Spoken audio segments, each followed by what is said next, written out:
Hello बच्चों, मेरी संस्कृत की क्लास में एक बार फिर से आप सबका स्वागत है।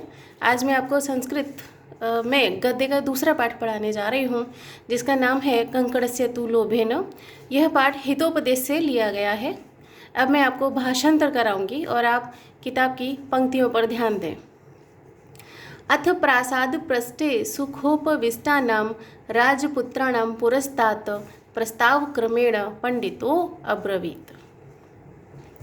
महल की छत पर सुख से आराम से बैठे हुए राजपुत्रों को यानी राजा के पुत्रों को कहानी या कथा सुनाने के उद्देश्य से पंडित जी बोले। भो राजपुत्राः शृणोत, अरे राजपुत्रों सुनो।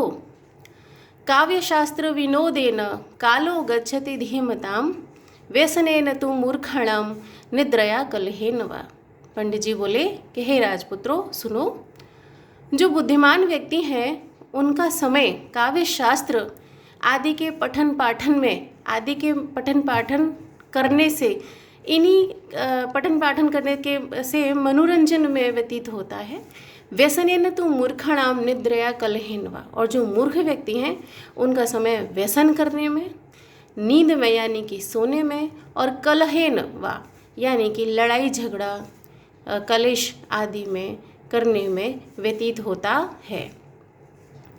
तद्भवतां विनोदाय काक कूर्मादीनां विचित्रां कथां कथयिष्यामि।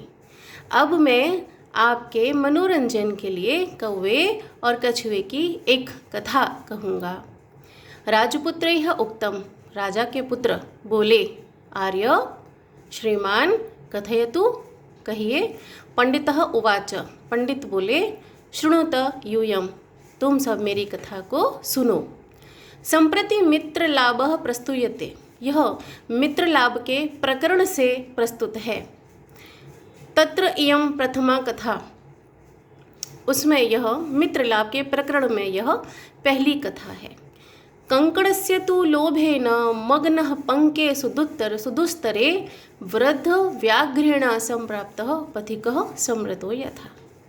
पंडित जी ने राजपुत्रों के सामने कहा कि सोने के कंगन के लोभ में आकर वह जो पथिक है, पथिक राहगीर मुसाफिर, वह गहरे कीचड़ में धंसता चला गया। वृद्ध व्याघ्रेण संप्राप्त, और वह उस वृद्ध वाघ को प्राप्त हुआ। पथिकः समृतो यथा, इस तरह वह पथिक जो है अपनी मृत्यु को प्राप्त हो गया। राजपुत्रः ऊचुः, राजा के पुत्र बोले, कथम एतत्, अरे पंडित जी यह सब कैसे हुआ। सुअब्रवीत, वह हमें सुनाइए। अस्ति, उन्होंने कहा, पंडित जी बोले, सुअब्रवीत। दक्षिणारण्ये एकः वृद्धः व्याघ्रः, किसी दक्षिणारण्य नाम के वन में एक बूढ़ा वृद्ध वाघ रहता था। सह स्नातः कुशहस्तः सरसतीरे ब्रूते, वह स्नान करके कुश घास होती है ना, दर्भ, जिसे पूजा पाठ आदि में उपयोग में लिया जाता है, वह जो वृद्ध वाघ था वह स्नान करके कुश हाथ में धारण करके सरोवर के किनारे बैठ गया। ब्रूते, बोला, भो बोह पंथा, अरे अरे मुसाफिरों, इदम सुवर्ण कंकणम गृहताम, यह सोने का कंगन मुझसे ग्रहण करो। ततः लोभाकृष्टेन केनचित् पांथेन आलोचितम यत भाग्येन एतत् संभवित। तब लोभ के वश में आकर, यानी किसी लोभी व्यक्ति, चित्पांथेन, कोई वहाँ से निकलने वाला पंथी राहगीर मुसाफिर, लोभ में आकर उसने वाघ की तरफ देखा और सोचा कि भाग्य से तो यह भी संभव है। किंतु अस्मिन् आत्मसंदेहे प्रवृत्ति न विधेया, लेकिन इसमें आत्मसंदेह होना भी जरूरी है। यतः, क्योंकि अनिष्टादिष्ट लाभे अपि न गतिर्जायते शुभा, यत्रास्ते विषसंसर्गौ अमृतम तदपि मृत्युवे। उस मुसाफिर ने मन में सोचा कि भाग्य से ये भी संभव है, लेकिन उसे मन में शंका तो हो ही रही थी। और फिर उसने कहा कि यह संभव है क्योंकि अनिष्ट कर्मों से यदि हमें अपने किसी इष्ट चीज़ की प्राप्ति होती है तो वह शुभ नहीं है। वह शुभ नहीं होती। जैसे भले ही क्यों ना अमृत का कलश हो, लेकिन यदि उस विष का उसमें स्पर्श भी हो गया हो तो भी वह मृत्यु का कारण हो सकता है। किंतु सर्वत्र अर्थार्जन प्रवृत्तौ संदेह एवं, लेकिन अर्थ कमाने की प्रवृत्ति में यदि सभी जगह संदेह करेंगे तो तथा चोक्तम उचित कहा गया है, न संशयम अनारुह्य नरो भद्राणि पश्यति संशयम पुनरारुह्य यदि जीवति पश्यति। यदि मनुष्य साहस नहीं करता है, जोखिम नहीं उठाता है, तो वह अपने जीवन में कल्याण को, प्रगति को नहीं देख सकता।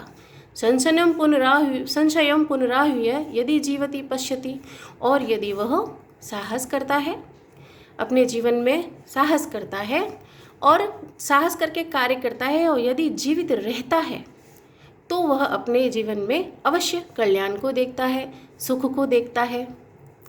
तन्निरूपयामि तावत्, फिर भी वह रागीर अपने मन में सोचता है कि और पता करता हूँ।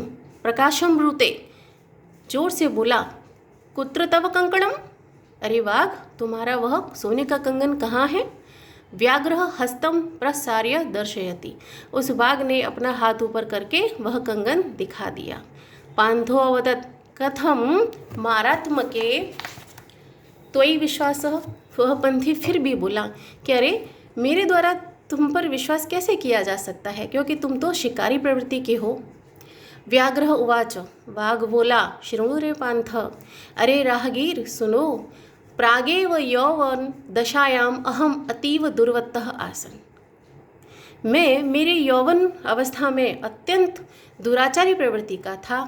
अनेक गो मानुषाणाम वधात में पुत्राः मृताः दाराश्च, मैंने अनेक गाय और मनुष्यों का वध किया है, जिससे मेरे पुत्र और पत्नी इन सभी की मृत्यु हो चुकी है। वंशहीनः चाहम जातः, और अब मैं वंशहीन हो गया हूँ। ततः केनचित् धार्मिकेण अहम उपदिष्टः, अब मुझे किसी धर्मनिष्ठ व्यक्ति ने उपदेश दिया है कि दान धर्मम चरतु भवान नीति, कि अब मैं दान और धर्म का आचरण करूं। तदुपदेशात इदानीम अहम स्नानशीलः दाता वृद्धः गलित नख दंतः न कथम विश्वास भूमि।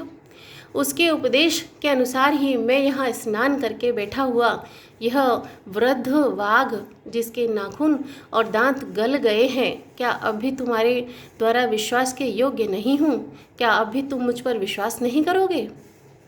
मम चैतावान लोभ विरह येन स्वहस्त स्थम अपि सुवर्ण कंकणम यस्मै कस्मैचित दातुमिच्छामि, और मेरे लोभ विरह को तो देखो, मैं लोभी नहीं हूँ, मेरे लोभ विरह को तो देखो कि ये मेरे हाथ में यह जो सोने का कंगन है, यह मैं किसी और को दे देने की इच्छा रखता हूँ।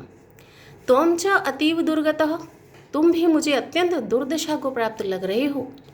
तेन तत्तुभ्यम दातुम सयत्नो अहम, इसलिए मैं यह कंगन तुम्हें देने के लिए प्रयास कर रहा हूँ। तदत्र सरसी स्नात्वा स्वर्ण कंकणम इदम ग्रहाण, इसलिए तुम उस सरोवर में स्नान करके आओ और यह सोने का कंगन ग्रहण करो। ततो यावदसौ तद्वचः प्रीतः लोभात् स्नातुं सरः प्रविष्टः तावन् महापंके निमग्नः पलायतुम् अक्षमः। ततो यावदसौ तद्वचः प्रीतः, तब वह सोने के कंगन के लोभ में आकर वह व्यक्ति स्नान करने के लिए जैसे ही सरोवर में प्रवेश करता है, अपना पैर रखता है, वैसे ही वो महा कीचड़ में धंसता चला जाता है, फंस जाता है, और पलायतुम अक्षमः, और उस कीचड़ में से बाहर निकलने में सक्षम नहीं होता, नहीं निकल पाता। तम पंके पतितम दृष्टवा व्याघ्रो अवदत्, उसको कीचड़ में धंसते हुए देखकर, फंसा हुआ देखकर वह वाघ बोला, अहह, अरे अरे भाई, महापंके पतितो अस्मि, तुम तो महाकीचड़ में धंस गए हो। अतः त्वाम अहम उत्थापयामि, इसीलिए मैं तुम्हें उस कीचड़ से निकालता हूँ।